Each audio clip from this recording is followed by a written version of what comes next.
देख रहे हैं संवाद समाचार। नमस्कार, मैं हूं अंकिता। आप देख रहे हैं संवाद समाचार और आज के मुख्य समाचार कुछ इस प्रकार हैं। YouTube पर जाकर चैनल को सब्सक्राइब करें, लाइक करें और खबर को अधिक से अधिक शेयर करें और बेल दबाएं। G20 में देश के हॉटलैंड मध्य प्रदेश में आप सबका स्वागत है। मेहमान हमारा जो होता है वह भगवान जैसा होता है। शिवराज। राजधानी भोपाल में G20 के अंतर्गत थिंक 20 बैठक की 2 दिवसीय का आज कुशाभाऊ ठाकरे अंतर्राष्ट्रीय कन्वेंशन हॉल में इसका शुभारंभ हुआ। इस बैठक में 14 G20, 3 साउथ एशियन देश जिनमें बांग्लादेश, नेपाल, श्रीलंका और 21 अफ्रीकन देश सहित अन्य देश इसमें शामिल है। भारत सरकार के G20 मुख्य समन्वयक हर्षवर्धन श्रृंगलाल और भारत सरकार के नीति आयोग के उपाध्यक्ष सुमन बेरी सहित कई देशों की प्रतिनिधि उपस्थित थे। इस अवसर पर मुख्यमंत्री शिवराज सिंह चौहान ने कहा, हिंदुस्तान का दिल मध्य प्रदेश में आप सभी का स्वागत है और हमारे यहाँ मेहमान जो होता है वह भगवान के समान होता है। मेहमान जो होता है जान से प्यारा होता है। इस बैठक का उद्देश्य लाइक वैल्यू एंड डेवलपमेंट विषय पर प्लेनरी आधारित पहले सेशन पहले इंडिया फाउंडेशन के अध्यक्ष, भारत सरकार के नीति आयोग के पूर्व उपाध्यक्ष डॉक्टर राजीव कुमार की अध्यक्षता में यह प्रथम सत्र है।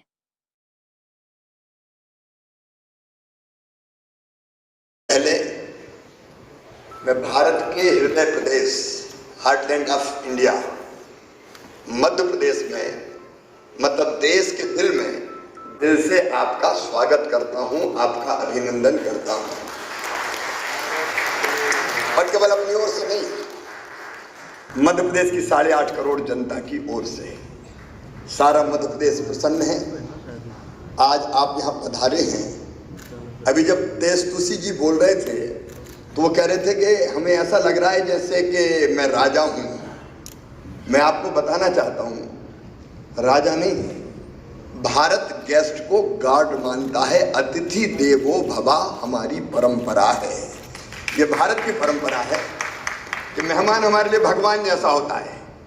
आप राजा नहीं, आप भगवान जैसे हैं हमारे लिए। मेहमान जो हमारा होता है वो जान से प्यारा होता है। और मैं सचिन जी से आग्रह करना चाहूँगा कि कोई कमी हमारे अतिथियों के स्वागत में रहना नहीं चाहिए। आप कर भी रहे हैं। मित्रों, हम सब G20, अब मुझे सचमुच में आज लग रहा है जैसे भोपाल इंटेलेक्चुअल कैपिटल हो गई हो। इतने लोग पधारे हैं। आप जो चिंतन करेंगे, मंथन करेंगे, उसमें से निश्चित तौर पर अमृत निकलेगा जो पूरे देश की जनता के लिए जाएगा। लेकिन प्रधानमंत्री श्रीमान नरेंद्र मोदी जी विजनरी लीडर, अद्भुत नेता है।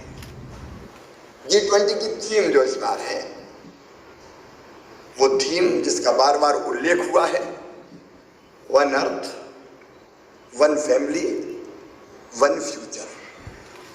वास्तव में ये भारत का बहुत प्राचीन विचार है। देखो, दुनिया में हमने एक नहीं 2 विश्व युद्ध देखे, आज भी शांति नहीं है। संयुक्त राष्ट्र संघ के गठन के बाद भी युद्धों का अंत नहीं है। शांति होगी कैसे? भारत का एक श्लोक मैं आपको सुनाना चाहता हूं जो आज का नहीं है, हजारों साल पहले का भारत का विचार है।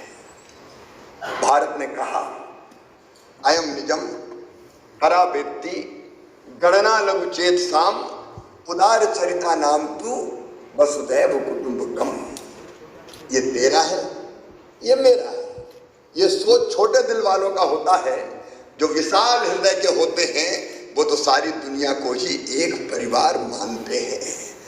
सारी दुनिया एक परिवार है। ये विचार दुनिया की सारी समस्याओं का समाधान है। और शायद प्रधानमंत्री जी ने इसलिए वन अर्थ वन फैमिली ये कॉन्सेप्ट दिया है। अभी जब आपने एकात्म धाम का यह प्रेजेंटेशन अभी देखा, देखिए दुनिया में जितनी समस्याएं हैं, भेदभाव, अब ये धरती तो वास्तव में सबके लिए बनाई है। कोई भगवान को माने ना माने, आस्तिक हो नास्तिक हो, लेकिन धरती तो सबके लिए है। इस धरती पर अलग अलग चैम्बर तो हमने बना लिए, ये मेरा देश है, ये मेरे संसाधन है, ये मेरी दुनिया है, लेकिन ये सबके लिए। गहराई में जाकर आप सोचें तो भारत ने ये बात हजारों साल पहले कही कि हम सब अलग नहीं हैं, एक ही चेतना के अंग हैं हम।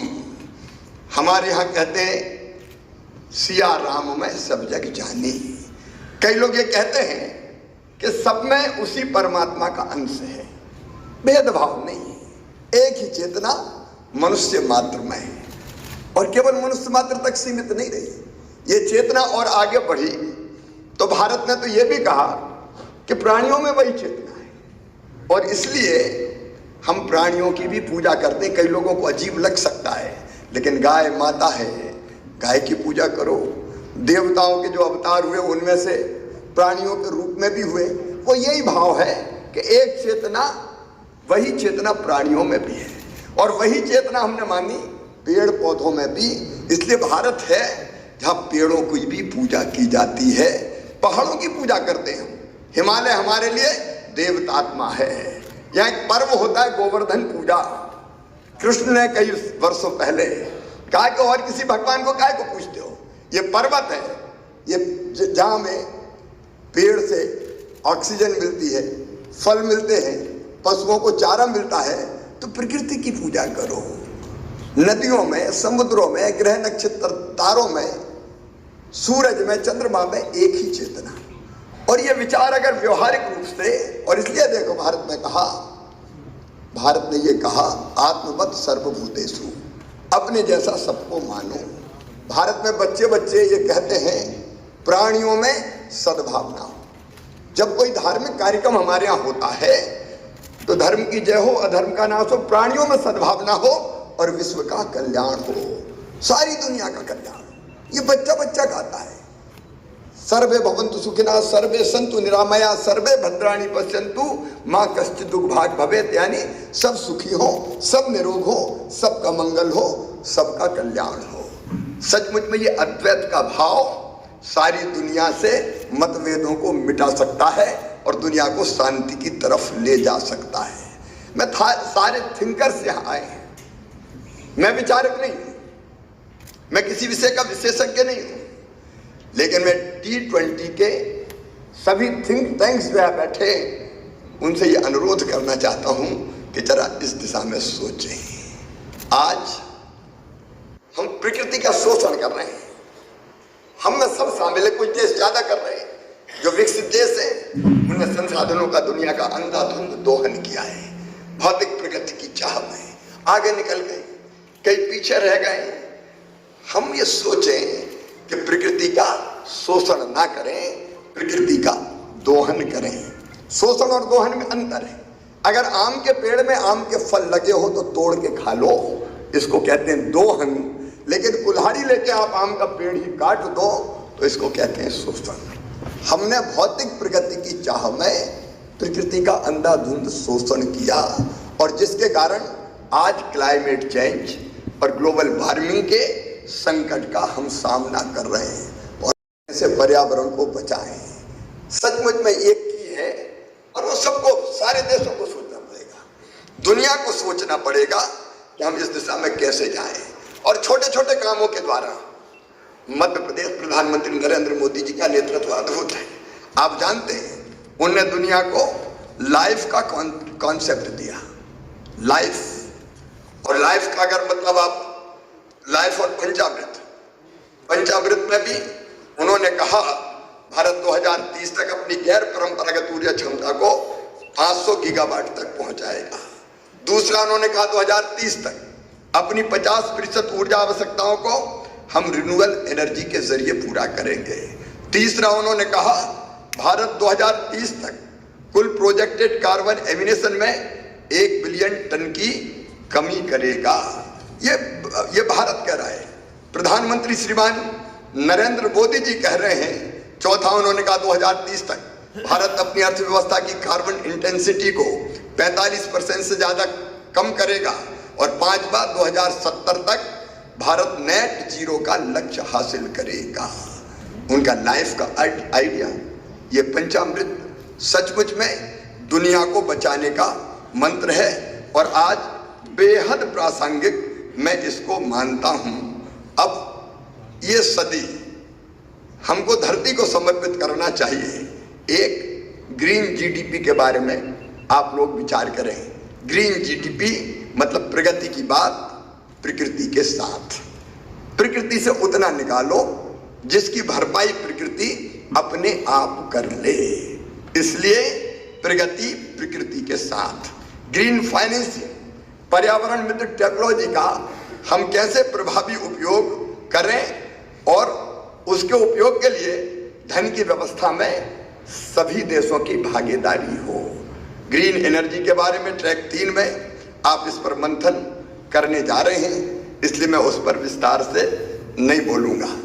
अब प्रधानमंत्री के बताए रास्ते का अनुसरण करते हुए मध्य प्रदेश छोटी छोटी चीजों से कैसे पर्यावरण को बचाने में, धरती को सुरक्षित रखने में अपना योगदान दे रहा है, मैं बहुत संक्षेप में आपको बताना चाहूंगा। आज आप मैं आभारी हूं, सचिन जी आपने आमंत्रित किया और आप सब मेरे साथ पेड़ लगाने आए।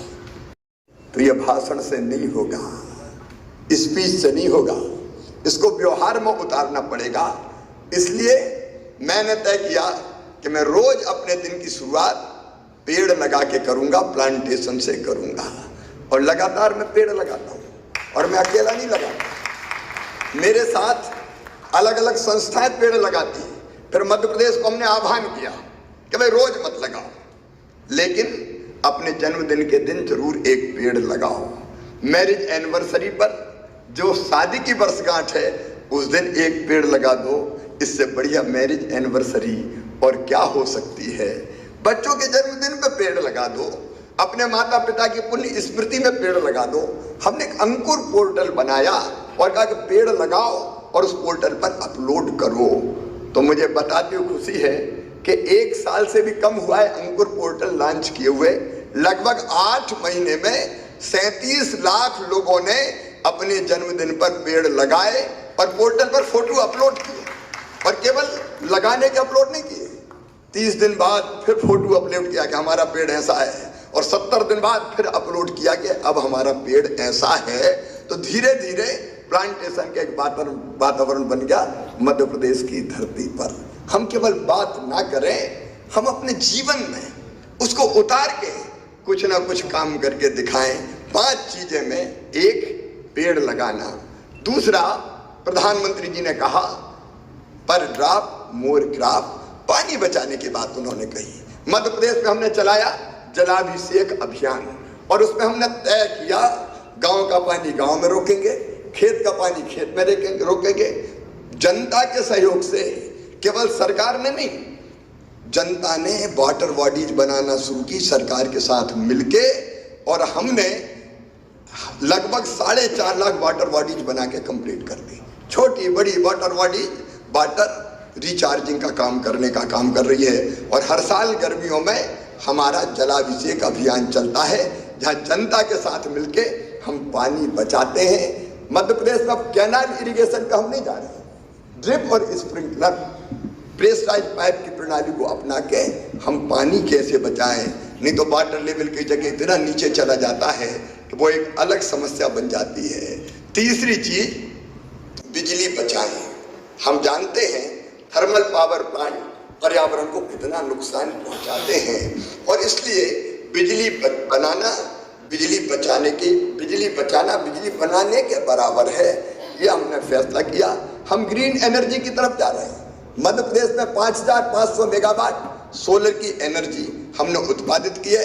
मध्य प्रदेश ऐसा राज्य है जो अपने बांधों में भी पानी पर सोलर पैनल बिछा के सोलर पावर प्लांट लगा रहा है और बिजली का उत्पादन करने का काम कर रहा है। हम उस दिशा में बढ़ रहे हैं, लेकिन तब तक बिजली बचाएं। मैं खुद अगर अपने कमरे से बाहर निकलता हूं तो स्विच ऑफ खुद करता हूं।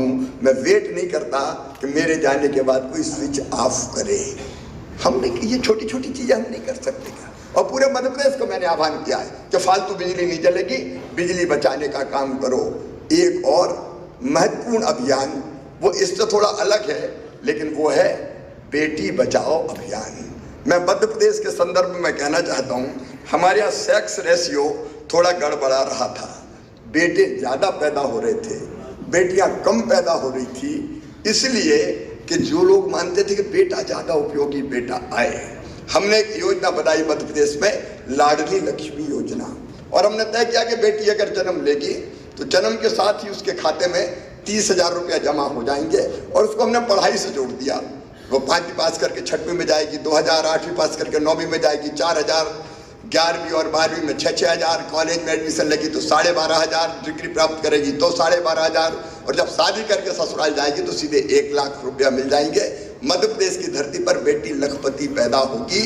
हमने एक योजना बनाई, मैं उसका इम्पैक्ट बता रहा हूँ आपको कि मध्य प्रदेश में 2011-12 में सेक्स रेशियो था 1,000 बेटों पे 912 बेटियां, और आज वो सेक्स रेशियो बढ़ के हो गया है 1,000 बेटों पे 956 बेटियां।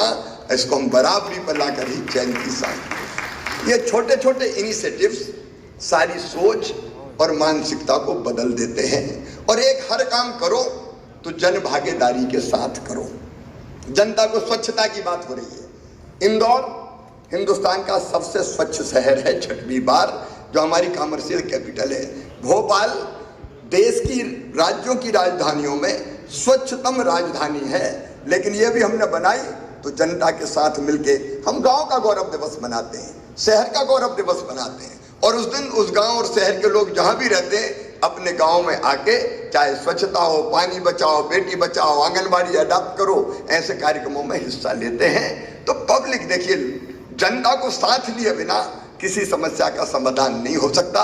इसलिए हमने ऐसे कई इनिशिएटिव्स, अर्थ मतलब ये पृथ्वी एक है हम सब के लिए, ये पृथ्वी हम सब के लिए, भावी पीढ़ी के लिए इसका साझेदारी के साथ संरक्षण करना हम सबका सामूहिक कर्तव्य है।